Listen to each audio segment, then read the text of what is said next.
Vertical openings for ambulatory, here's pretty much a similar wording. And 20 and 21, they basically just follow the business requirements and you're okay. So let's take a look at the business requirements.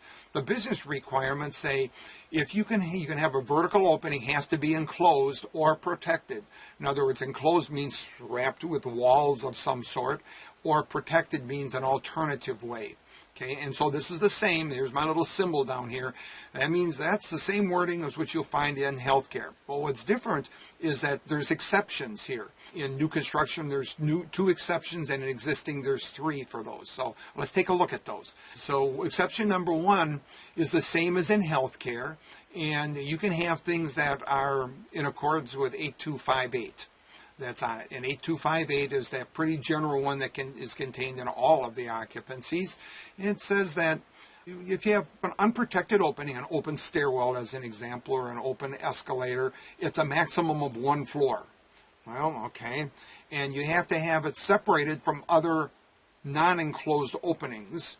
It has to be separated from corridors and not served as a required egress. So you got to make sure that all 4 of those points are satisfied in it, and that's the same wording that's in healthcare. Exception number 2 is a little bit more specific one, and it says that you can have an unenclosed access stairs that's a 2-story, provided that you have a single exit in accordance with exception number 2, and then you got to jump over to this section 38.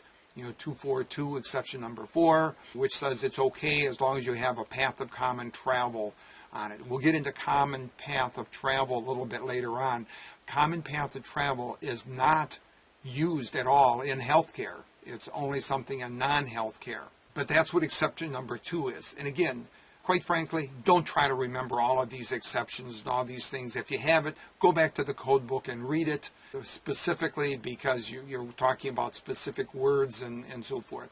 Under the existing chapter, chapter 39, you can have a fully, if you have a fully sprinkled building, you can have it as long as it doesn't serve as a means of egress. So it's a much less a requirement that you have as long as you're fully sprinkled.